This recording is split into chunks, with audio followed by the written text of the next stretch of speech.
Hello, learners. Hi, how are you all? I hope you're all doing great and fantastic. I'm your CA Rajavardhan here on the Unacademy platform, trying to help you all with amalgamation of companies of Group 2 Advanced Accounting. This is part 3 in the series of videos.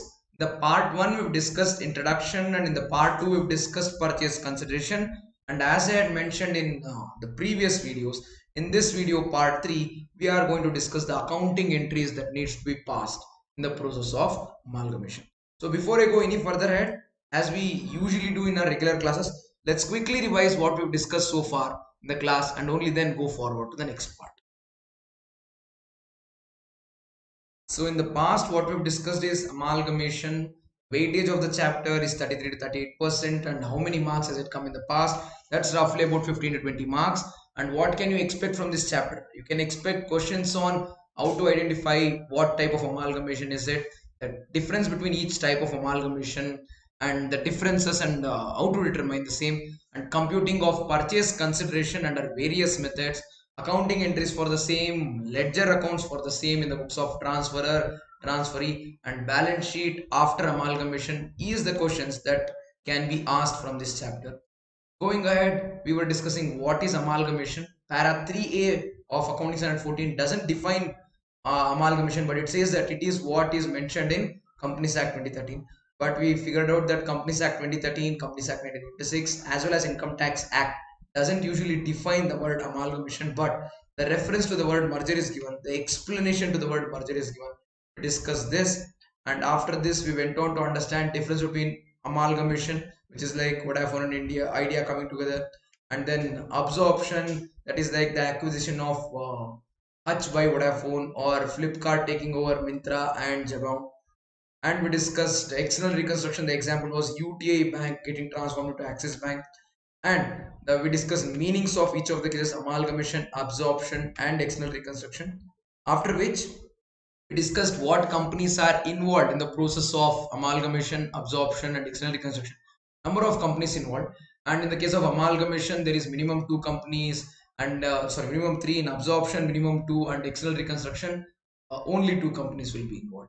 And liquidation, there are minimum 2 companies getting liquidated. This is what I try to tell sometimes.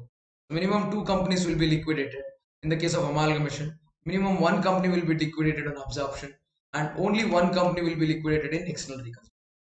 And when we come to incorporation, amalgamation means one new company will be incorporated. Absorption will not have any incorporation, and external reconstruction will have one incorporation. And the objective of amalgamation or absorption is to take advantages of large scale integration and to avoid competition. On the other hand, external reconstruction is done with an intention to what to say, better off our financial structure of the company. Get that, guys? Then parties to amalgamation, absorption, external reconstruction: transferor company, the small company which will transfer all of its assets and liabilities, and transferee company, the big company which will take over these assets and liabilities. And after this, we went on to understand Accounting Standard 14. And what does Accounting Standard 14 say? Accounting Standard 14, which talks about amalgamation, covers all the 3 aspects: amalgamation, absorption, and external reconstruction. And it also tells us how to do accounting in the books of transferee company. If anyone is thinking why is sir going so fast, this is part 3, and what I'm doing now is quick recap of what we've already done in part 1 and part 2. This will just run through for the first 4-5 minutes times, not even 4-5, lesser than that. And for this purpose, CAS 14 classifies amalgamation into 2 categories. What are the 2 categories? One is amalgamation in the nature of merger, and next is amalgamation in the nature of purchase. And classification is based on compliance of 5 conditions. So what are these 5 conditions, and what is the impact that these 5 conditions create? These 5 conditions create the impact based on which we decide whether this amalgamation is in the nature of merger or is this amalgamation in the nature of purchase. Now, there are 5 conditions like I mentioned. If all the 5 conditions are satisfied, then it becomes amalgamation in the nature of merger, and even if one of them is not satisfied, it becomes purchase. What are those 5 conditions? We quickly saw them. If or to say all the assets and liabilities should be taken over, including reserves and surplus. Purchase, minimum 90% of the shareholders should continue in our company. Purchase consideration to shareholders of transferee company, shareholders of transferor company, should be issued by way of equity shares in transferee company, except for fractional shares. Yeah. Then we discussed that the business of the transferor should be continued by transferee. Then lastly we discussed that the assets and liabilities whatever are taken over should be taken over at book value. These five parts we considered with these five important conditions we discussed.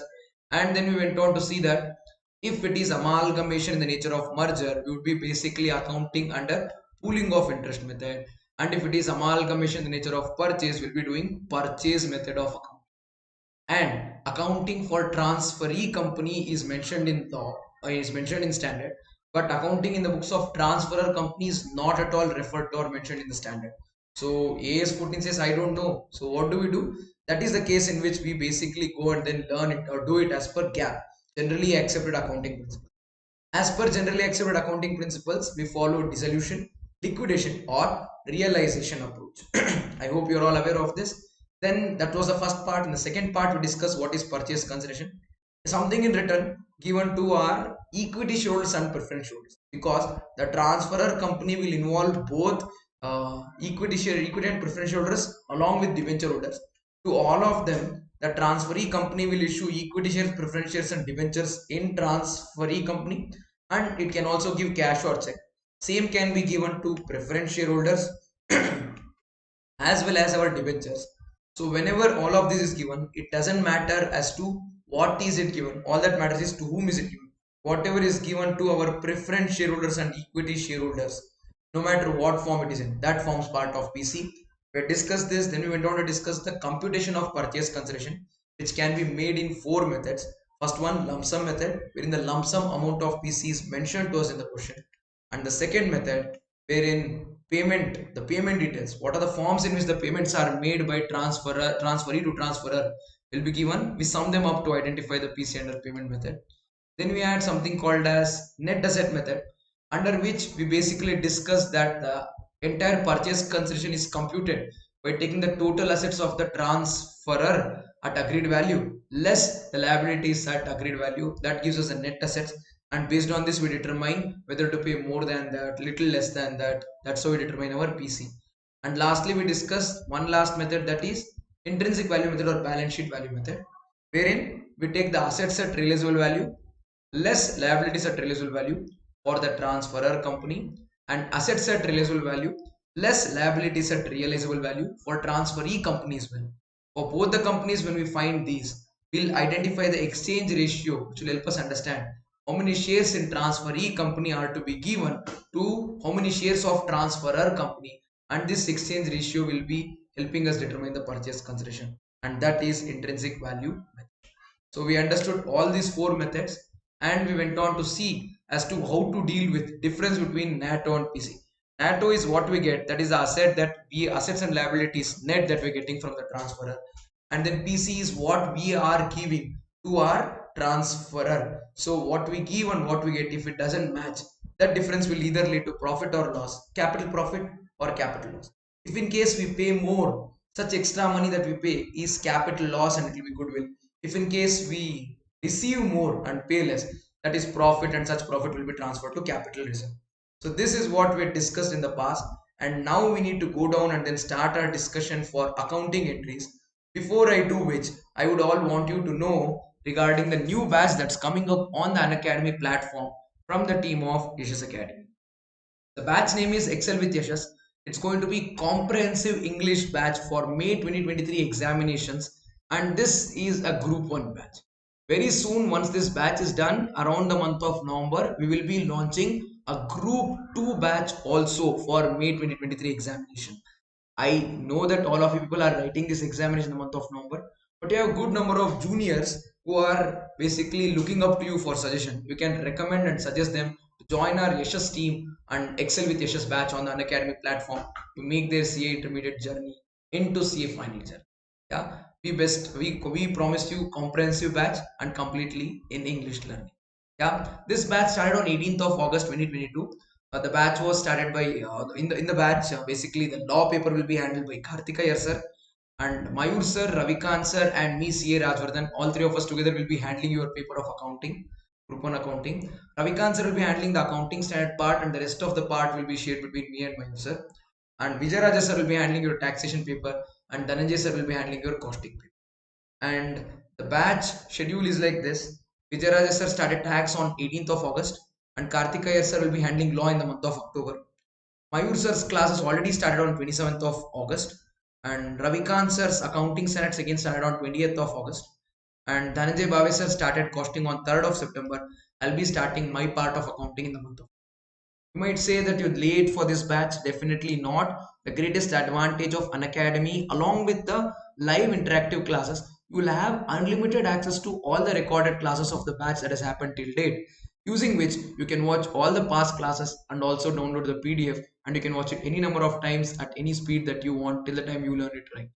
So you can still join this batch and it's never late. The highlights of the batch is obviously you get to learn from the India's best educators. 600 plus hours of live content will be available to you along with the recorded access of all of it being made available.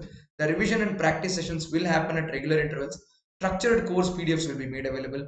Unlimited recorded classes, as I've been mentioning repeatedly, and live tests and quizzes will happen on the Unacademy platform as well. Then this is the team of the educators. You can have a glance through their profile, all highly professional and very experienced. And the journey of the batch is going to be this way. Started in the month of August, 60% of the syllabus will be done by September, and we expect to complete the batch by October end. That gives you a lot of time in the month of November to revise RTP, MTP, previous year questions, quizzes, and a lot of written tests and practice. I'll come back to you about written test and practice and then tell you, make you understand what exactly is happening with regard. I myself will come back and then do a lot of RTP question sessions and everything. Last attempt June 22 or May 22 examination sessions cast detailed suggested answers we discussed here on the YouTube. It's available on the playlist. You can go ahead, search and then watch it. So we'll do a lot of discussion and then we did RTP discussion last time. We'll do RTP discussion this time, mock test discussion. So a lot of discussions will be happening to ensure that you can prepare. And November onwards or May 2023 group 2 batch also will start, which you can join. Yeah, and the features of plus batch, as you all know, is live interactive classes. Structured code PDF will be available to you. Live tests and quizzes. Open house will be conducted at regular intervals to interact and talk to the faculty. Digital notes will be made available to you. Unacademy communities where you can talk, interact, and then get to know about your fellow learners and also discuss the journey of CA Intermediate with them. And you have unlimited access to all of these features throughout your subscription. If you want more and you're not just happy with plus features, you can take Iconic subscription, which gives you added advantage of one-to-one live interactive mentorship and printed study material at your doorstep and doubt solving sessions at your need. And these are the great advantages of Iconic subscriptions which you can subscribe, which can consider taking. The price that you need to shell out to get this is plus subscription is available at the cost of 37,000 for 24 months, 34,000 for 18 months, 27,500 for 12 months, 21,500 for 6 months, and 17,250 for 4 months. And for Iconic subscription, it's going to cost you 59,000 for 24 months, 53,500 for 18 months, 43,800 for 12 months, and 35,300 for 6 months. What are you waiting for? Take up your Unacademy subscription today. And if in case you decide to take it today, I have some exciting offer running which I would want all of you to be aware of.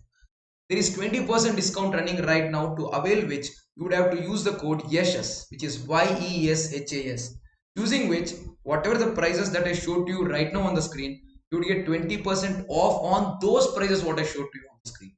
So which is the best I can say, because considering the factor that even if your exams are in May 23 or November 23, right time to take subscription is now, because the prices are at the lowest plus maximum discount of 20% is available to you. Maybe if you wait for a month or two and then go for taking subscription, this discount of 20% might not be available, and we are expecting a price hike coming up very soon. Take the maximum advantage and then take up the subscription now and avail 20% off. Don't forget to use the code YESHAS, which is YESHAS.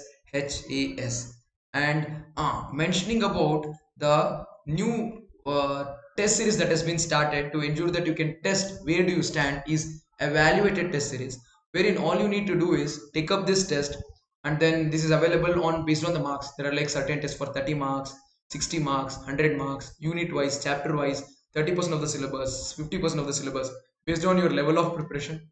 And it's not like you need to take immediately the moment it's been made available. you would have 72 hours of time to take up the test. So take 72 hours of time, take up the test, write it, scan it, and then upload it on the Unacademy platform.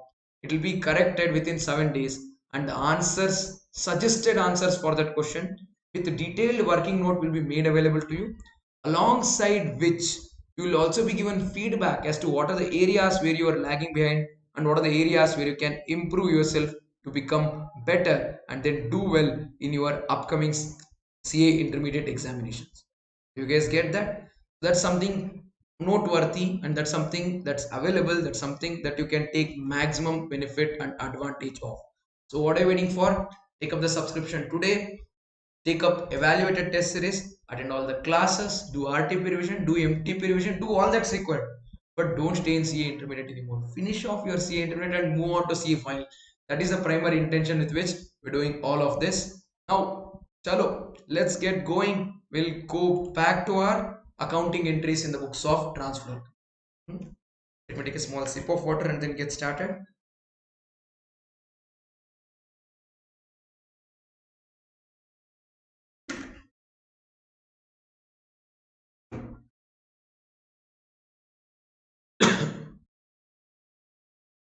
Welcome back everyone to Amalgamation series of videos that we were discussing.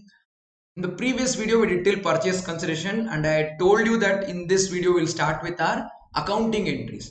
Now accounting entries needs to be done in two parties books, one in the books of transferor, other in the books of transferee. Transferor is the person who's winding up his business. Transferee is the one who's taking over the business assets and liabilities of transfer. Transferees accounting is regulated by Accounting Standard 14. We have two methods, one pooling of interest method and the other one that is for purchase method. But in the books of transferor, how should it be accounted is not told to us by Accounting Standard 14. So we follow generally accepted accounting principles to do this accounting. So we'll start with accounting in the books of transferor company. Shall we? Yeah. And in the next video, we'll be doing accounting entries in the books of transferee company. Transfer of assets to realization. Because the transferor is getting closed, transferor's business is getting closed, we need to close all the accounts. That is asset accounts and liability accounts. So we'll close all the assets and liability accounts by transferring them to realization. Let's first see what is to be done to close the assets. Assets have debit balance. We need to close them by crediting, and the debit will be given to realization. You get that? So the journal entry that we need to pass is realization account debit to assets. And in the process of this entry, we need to transfer all the assets to realization account at book value, irrespective of the fact whether this asset is taken over by transferee or not taken over by transferee. See, there is a possibility that transferee might take over this asset in the process of amalgamation, and there is also a possibility that transferee will not take over this asset in the process of amalgamation. We need to transfer this asset to realization account irrespective of the fact whether this asset is taken over by transferee or not. Why? The answer is pretty simple. If the assets are taken over by transferee, it will be taken over from realization account, and we write that purchase consideration due and receivable in realization. So it goes there. If the transferee doesn't take over assets, we are not going to continue business. Our business is liquidating. The asset is taken over by transferee, good. If it is not taken over by transferee, we will sell this in the outside market. So I have to mandatorily transfer it to my realization account irrespective of the fact whether it is taken over by transferee or not. And such transfer is at book value. Now there are certain items which need not be transferred. What are they? If there is any P&L account debit balance or expenses which are not written off, those will not be transferred to realization. Why? See, you do this in partnership also. In the chapter of partnership, whenever you do realization approach, you transfer all the assets to realization account, but not P&L account debit balance, not reserve. Why? They'll be transferred to capital account. Such losses should be adjusted against the amount payable to shareholders. So we'll adjust it there. So we'll not transfer P&L debit balance, or any such expenses not written off will not be transferred to realization. So what about cash and bank? Cash and bank, it depends. Cash and bank needs to be transferred to realization if it is taken over.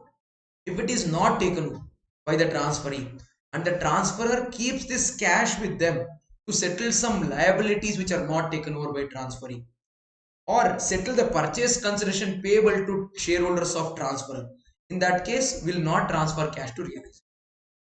Let me summarize this. All the assets should be transferred. See here, all the assets should be transferred to realization account, whether taken over. All the assets and liabilities should be transferred to realization account, whether taken over or not. At what value? At book value. Very important. Exception: cash and bank when not taken over. When it is not taken over, will not transfer. Why? Like they are not taking over cash and bank as an asset, they might not be taking over certain liabilities as well. Whenever they don't take certain liabilities, those liabilities we are going to pay it off from our pocket as a transferer. To pay that, we need to have money. We'll use this cash. So cash will not be transferred to realization account in that case. In the absence of specific information, it can be assumed that it is taken over. See, the PDF is comprehensive. It will tell you everything. When to do, what to do. If not mentioned in the question, then what to do. If it's mentioned in the question, then what to do. Everything will be told in detail in the PDF. Yeah, you can access this PDF. You just ask me, I'll share this PDF with you. I'll be more than happy.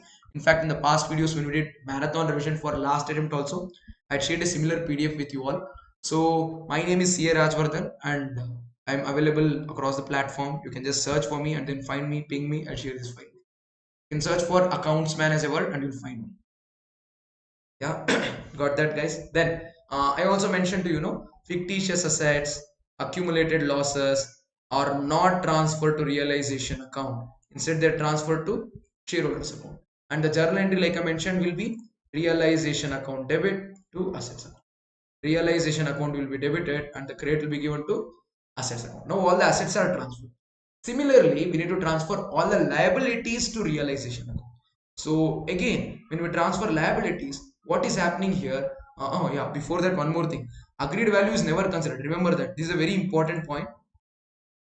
I've been telling here it should be at book value.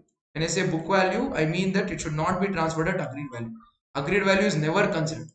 It is only considered in, where is it considered? Can you guys guess the answer?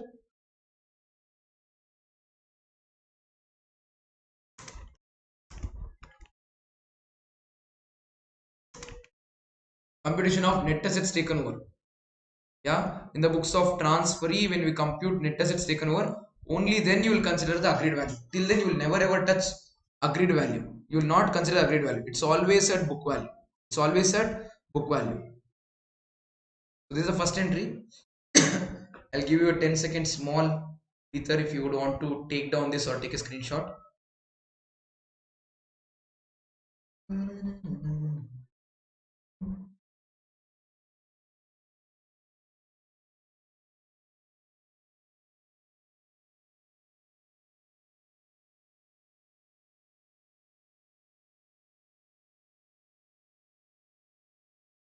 Yes. Okay. I hope you copied this. Next, we are discussing accounting entries for transfer of liabilities. Now, when we transfer all the liabilities to realization account, liabilities are reducing. Liability, when it reduces, it has to be debited. So our accounting entry will be liability account debit to realization account. And we'll transfer all the liabilities except whether taken over or not, all the liabilities will be transferred at book value except share capital, reserves and surplus. Share capital and reserves and surplus will not be transferred to this account. It will be always adjusted in the shareholders account.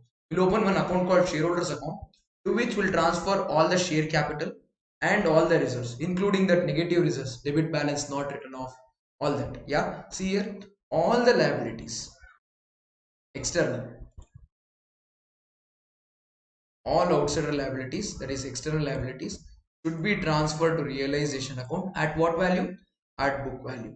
We are never going to touch agreed value. If in case they have given any agreed value again, that agreed value will come in computation of net assets taken over as a working note in the books of transferee. In the books of transferer, you will never consider. Get that? Yeah. So items not to be transferred. Which items should not be transferred? Items that should not be transferred are share capital. I'll highlight it in a different color. I can highlight it in red, but if I highlight it in red, nothing will be visible. Yeah, share capital, reserves and surplus will not be transferred. Why? This share capital and reserves and surplus, we are going to transfer them to shareholders account. We will transfer them to shareholders account, so we cannot transfer them to realization. And the entry is liability is reducing, so debit them, and the credit will be given to realization account. I hope everyone understood this. Then going further, we'll write the entry for purchase consideration due. Now we transferred all the assets and liabilities to realization. Now realization is like a box, and this box will now be gifted to our transferee, and we'll ask money from transferee. Because this box of realization consists assets and liabilities which are transferred to transferee, that box is going out.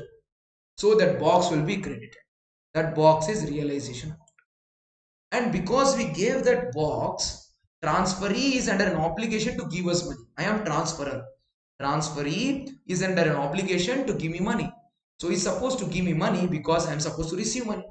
To me, it is consideration for transferring those assets and liabilities. Such a consideration, what I'm supposed to receive from our transferee, I'm going to debit my transferee account. This is representing the purchase consideration due. So, an entry for purchase consideration due will be transferee company account debit to realization account. Transferee company account debit to realization account. Transferee company account debit because we're supposed to receive from them. Realization account credit because we're transferring the assets and liabilities which are now in realization. Once we write this, next we need to write the entry for the purchase consideration that we are going to receive from our transferee. Get that? One moment, guys.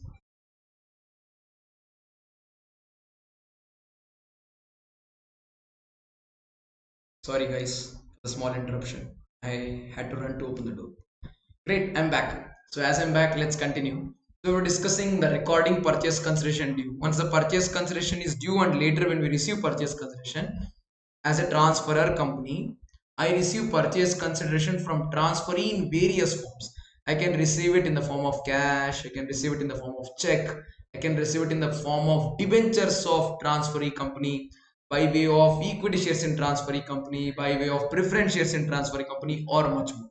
So in whichever form I receive, remember we need to debit all of this, because for the transferor company which I'm liquidating, I'm transferring my assets and liabilities to them. They are giving me cash, they're giving me check, they're giving me debentures, they're giving me equity shares and preferences. So I'm receiving all of it, so I'll debit it.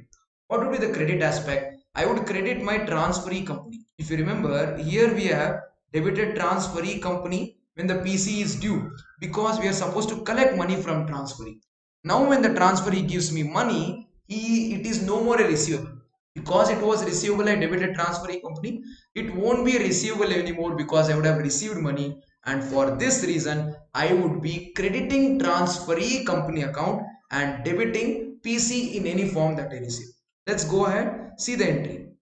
It would be like this. For the receipt of purchase consideration, it is cash account debit, bank account debit. It's not like mandatory. If cash is received, you will debit. If cash is not received, you will not write. Then you'll write equity shares in transferee company debit, preference shares in transferee company debit, debentures in transferee company debit, and the credit will be given to transferee company. That receivable that was previously debited will be closed now by crediting. Receivable which was previously debited here is closed now by crediting, and by passing this we have received PC. Now what we need to do is we transferred all the assets to realization, all the liabilities to realization. We packed that box. That realization is taken by transferee. They were supposed to give us money, they've given us the money. Now two things needs to be done.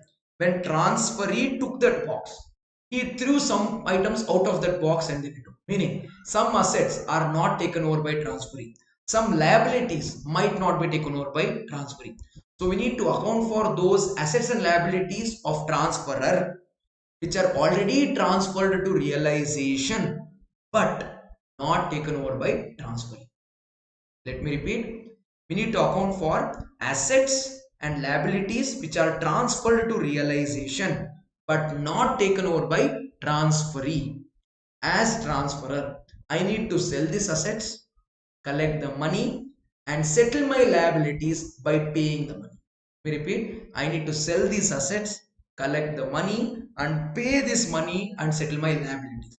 After this, the cash that is left with me, with the cash that is received by way of consideration and all other forms of consideration received, I am going to decide how much money needs to be given to the shareholders. Which shareholder? Equity shareholders how much, preference shareholders how much, Is there any premium to be given? And we'll give all of this to them and then distribute PC, and that will be the end.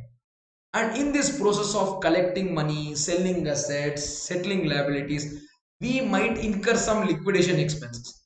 For such expenses also we have to write entry.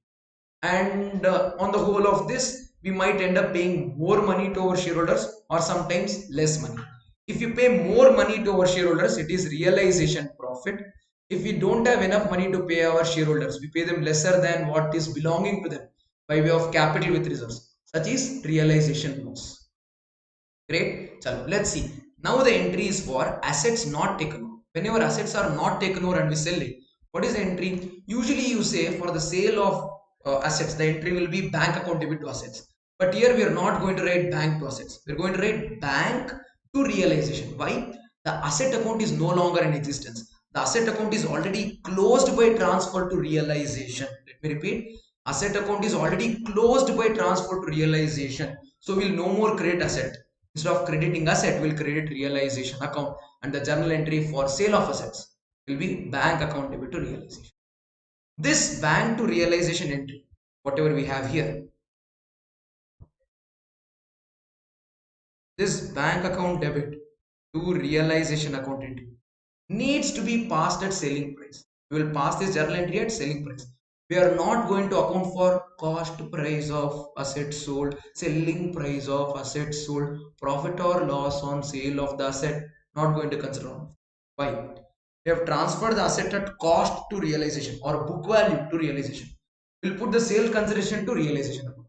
And in the realization account, we'll arrive at profit or loss, which will straight away give impact to shareholders, and we don't have to try to account it separately. So remember this very clearly. Don't try to adjust cost price or book value with selling price to identify profit or loss. Straight away write the entry at selling price, and you already transferred book value. Net impact profit will automatically impact shareholders by way of realization profit or loss, and we don't have to account profit or loss on sale separately. Got that? Yeah. Have a look at this. Entry is to be passed at selling price. Ignore the cost price or book value. Don't try to account profit or loss on sale. Done? The next thing that we need to keep in mind is, what if we have 4 assets and transferee takes over 3 assets? They don't tell anything about that 4th asset. They've neither told that it is sold, nor they've not told that whether it is sold or not, and they don't mention the price. Then we would have to make an assumption that it is sold or not sold. If it is sold, at what value? So here comes our conservative or prudent approach. We need to assume that that asset is sold but for no value. Its value is almost zero. It's basically scrapped. Why? If it was sold at a price, they would have told us. Because they didn't tell, by conservative and prudent approach, we will assume that this asset will realize nothing. But I'll tell this to you a little later, just another minute later. When we come to liabilities, this will not be our approach. In liabilities, our approach will be fully ulta. In liabilities, our approach will be ulta. Why? Again, prudent approach, man. If there is a liability transferred to realization account, but it is not taken over by transferee, we would have to settle it. I will not assume that because they have not mentioned that it is settled at 0 rupees. No. Unless they mention it, we will not treat it as profit. So we will assume that it is settled by payment of full amount. However, for an asset, what do we do? If nothing is mentioned, we'll assume that it is settled at 0 rupees. Yeah, read this. In the absence of specific mention about selling price, assume selling price as 0. 0. Remember this Shah Rukh Khan's movie? 0. We should assume it as 0. What do we assume it as? 0. It realizes 0 rupees. You get that? So this is with regard to sale of asset.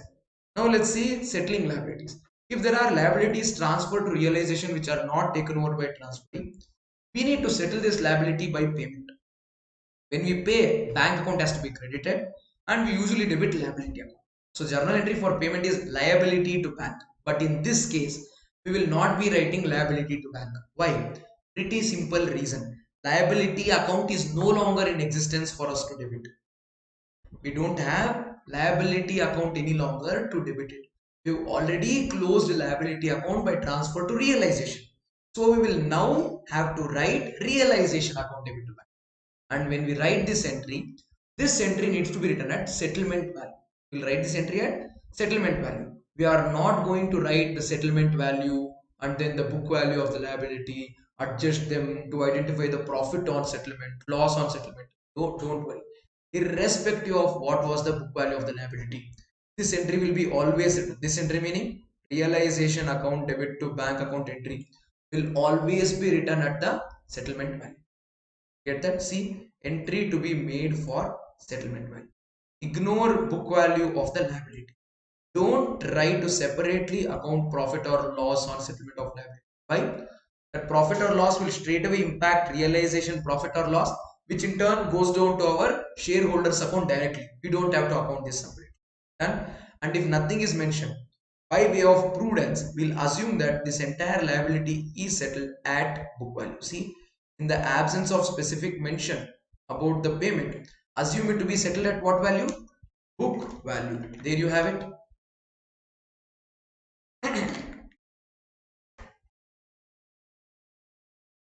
Sorry guys, take a sip of water, the throat is little itchy. Done. And in this entire process to sell all these assets, to settle all these liabilities, we would incur some expense. The expense that we incur to make this happen is called realization expense. What expenses are they? Realization expenses. Such realization expenses incurred will be accounted like this. This has to be paid by us. We are transferor. And we need to pay.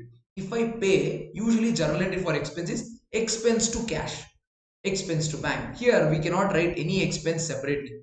All the expenses will be transferred to realization account because that is where we identify our profit or loss on real. So instead of writing expense account, because everything is getting closed, I'll write realization account debit to bank. If this is borne by me, then there is no separate transfer entry. See, usually we write the entry expense to cash or bank and then transfer it from writing P&L to expense. So there is no need to transfer this to P&L. Why? P&L is also closed by transfer to shareholders. And here we are transferring straight away to realization account, from where we'll find realization profit or loss, which will again go to shareholders account. So don't have to try to identify and transfer this separately to my P&L account. Straight away write it realization to bank and let it affect our what to say realization profit and loss. There is no entry. What is this? For expense borne by transferor, there is no entry. Sir, what is this? No entry, no entry. Salman Khan, Anil Kapoor, Bipasha Basu, Lara Datta, no entry. God, I hope you guys like it. I put in a lot of thought in making this material. Made it like as much to the modern times and trend as possible. Done. The next step. If this expense what we paid was reimbursed by transferee, see it is our expense. I am transferor, it is my expense. I would have to pay. But transferee is little kind-hearted. They'll be okay. You are however dying. I am taking over your business assets and liabilities. Take this liquidation expenses. Like when someone dies and then you go to see them, you pay some money, because of all the work that they have, then all the expense that might be there, like that. What if transferee pays us money? So we're receiving money, so we'll debit bank account. I am transferor here. I'm the one who's closing my business. I'll debit bank account. Credit, it is income or it is decrease of my past expense. That expense, no, it was debited to realization. So this income will also be adjusted there. So if I receive any realization expenses that I have paid as a reimbursement from my transferee, entry will be bank account debit to realization. See, reimbursed by transferee, entry will be bank account debit to realization account. Got that? What if this realization expense of transferor is paid by transferee? No, it is my expense. My company is liquidating, I have to pay. But transferee comes forward and pays that money on my behalf. Is that possible? Very much possible. What if transferee pays? Then what do we do? Expense will be okay, paid by transferee. If transferee pays and then transferee is bearing that expense, we will not write any entry. Why? He is paying. He is recording as expense. Why will I write entry? I will not write any entry. He will record the entry. He will pay the entry. He will book the expense. I will not write anything. So if the liquidation or realization expenses is paid by transferee and borne by transferee, will not write it. However, if it is paid by transferee and is asking me to reimburse that expense to him. If I am under responsibility to reimburse this expense to him, then I would have to write entry. It is paid by him, I have to pay. When he pays, no entry. When I pay him, I'll write again realization to back. So basically, when I reimburse, I'll write the entry realization account debit to bank. This is the same as the entry that we passed initially when I paid straight. So it doesn't matter whether I pay expenses directly or my transferee pays and I pay the transfer. Ultimately, my money is going out and it's expense to me. So as transferor, my entry will be realization account debit to bank. Get that? After this, we'll identify the money that is supposed to be paid to preference shareholders. Preference share capital account will not be transferred to realization. If you remember, the second entry we transfer all the liabilities to realization account. We'll transfer all the liabilities to realization. In this entry, where we transfer all the liabilities to realization, we are not going to transfer share capital, meaning equity as well as preference. So what do we do? This preference share capital account will now be transferred to preference share holder account. Will not transfer to realization. From preference share capital will transfer to preference share holder.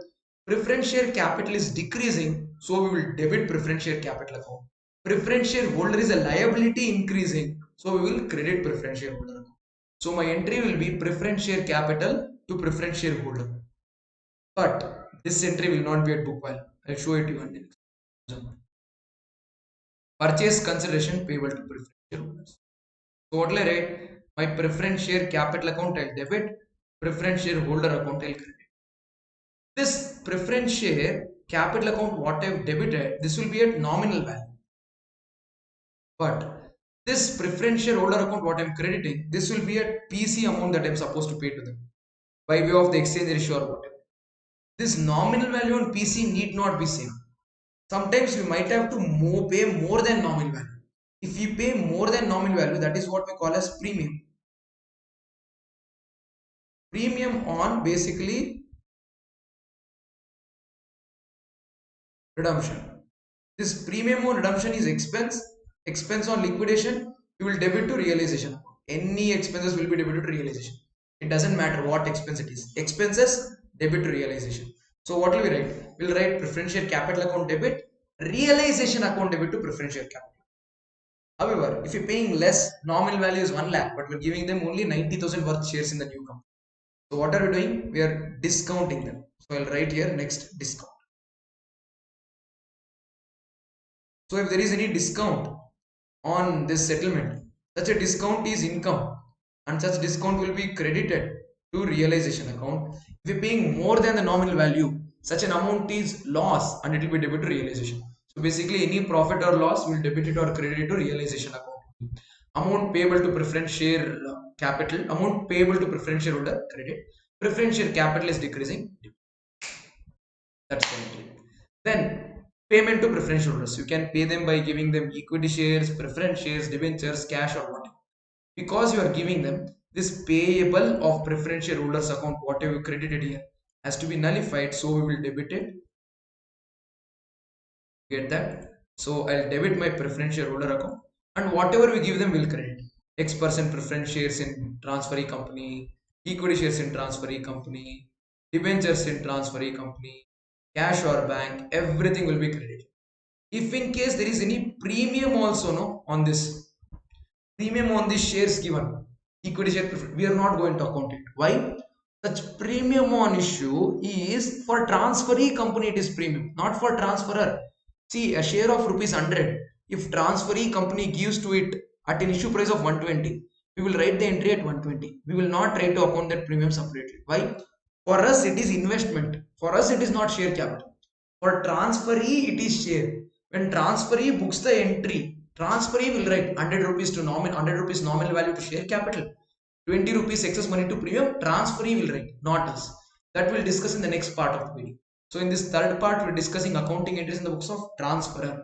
Next part, that is part 5. Part 4, we'll be discussing accounting entries in the books of transferee.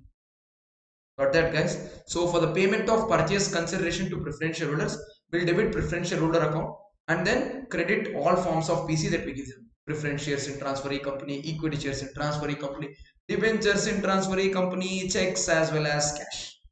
Then we need to identify how much money is payable to equity shareholders. Before that, we need to close our realization account and identify realization profit or loss. All the assets and liabilities transferred, PC received, assets not transferred, sold, liabilities not transferred, settled alongside with realization expenses. Is there profit or loss? And even we would have to consider premium payable to preference shareholders on redemption or discount on redemption of preference shares also here.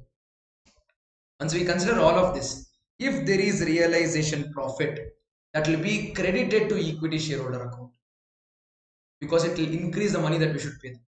If there is realization loss, it will be debited to equity shareholder account. That's it. See here, realization profit. Credit equity shareholder, debit realization.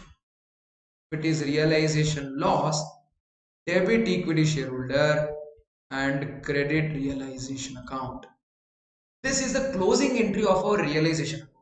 This profit or loss will be usually found as balancing figure in our realization account. When we prepare realization ledger, this is the last item that we find there. You get that? And such money is transferred to where? Our equity share holder account. And now we need to transfer last two items that is remaining in our balance sheet. What items, sir? We transferred all the assets to realization, all the liabilities to realization, except capital reserves. And then that realization is taken over by transferee company. They gave us PC and realization expense over.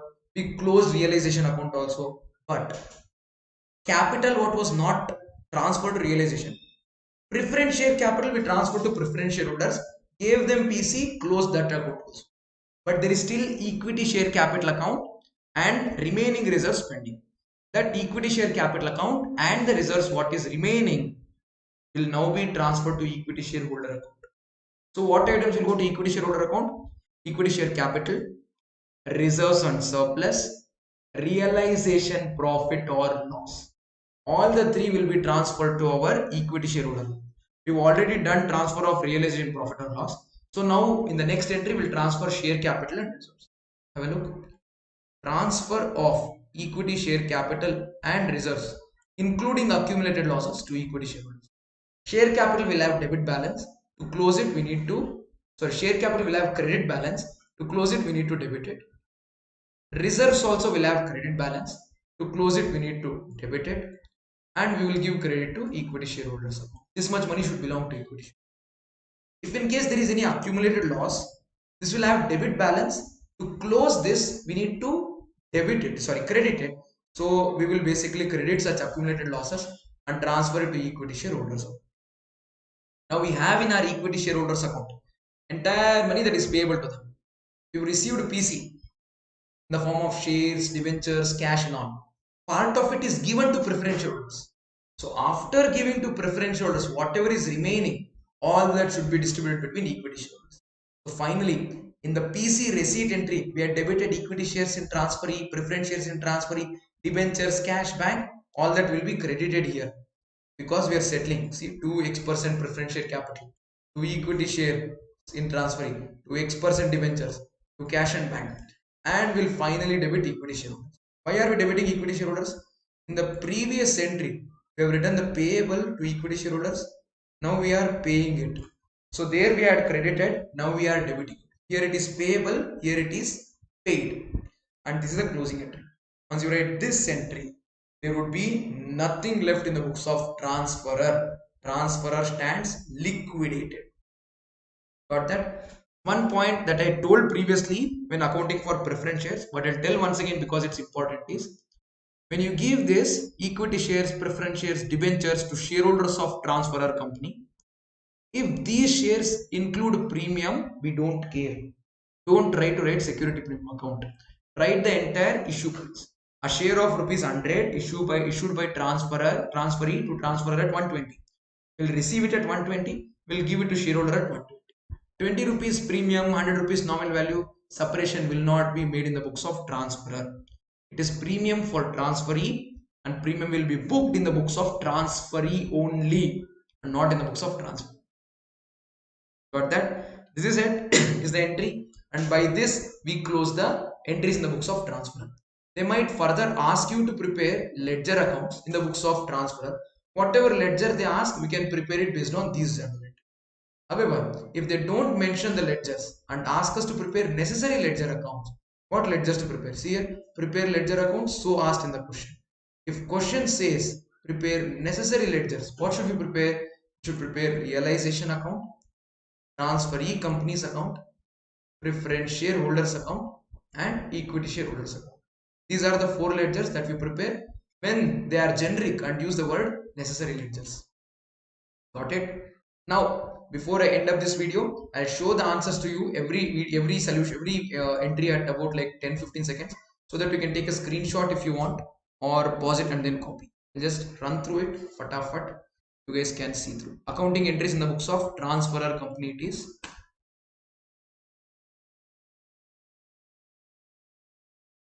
First entry. This is our first entry.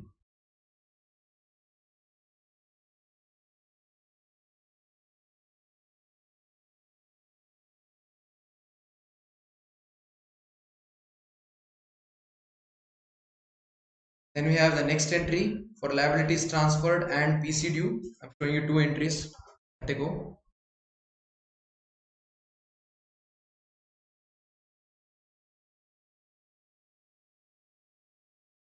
Next we have receipt of PC and assets not taken over settlement.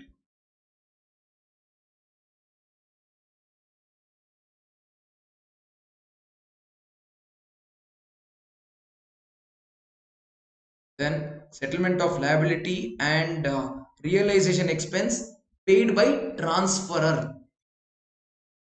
You can pause and then copy. I'll just give you 10 seconds time so that you can pause if you want, or take screenshot. Not like proper copy time.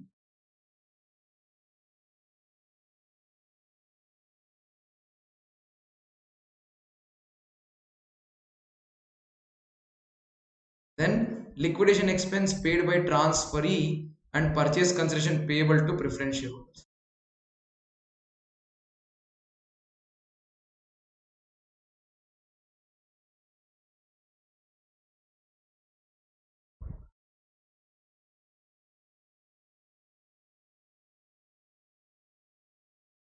Done. Now settlement to preference shareholders and realization profit or loss.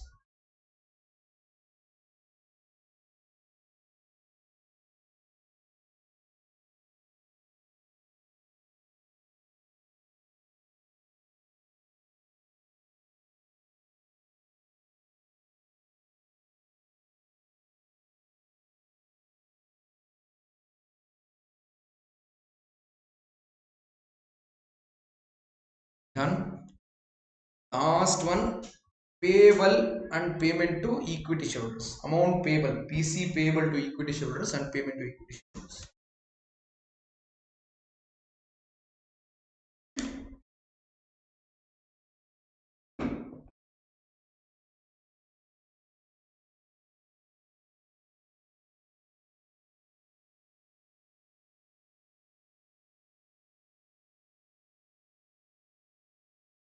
Note on ledger.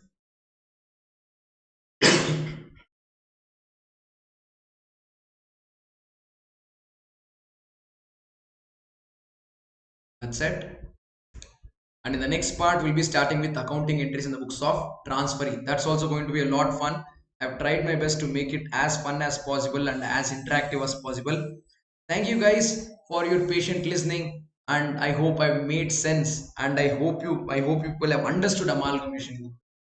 Yep, we'll be waiting very eagerly to see you all in part 4 to amalgamation, wherein we'll discuss accounting entries in the books of transferee company. And in part 5, we'll be doing problem. Great, that's it. Remember, life is not a battle to be struggling, it's a game to be enjoyed. Till the time you're learning something, you're having fun. It's all good. The day you guys either stop learning something or stop having fun, trust me, you might start struggling because you might be in a battle. So the thumb rule to stay happy is pretty simple, just to stay in the game. So for one last time on this day, I have just one simple question for all of you. Are we in the game? Answer is pretty simple. Yes, we are in the game. I hope that's your answer. See you all in next part. Till then, Stay in the game. Tata, bye bye. Take care and get lost.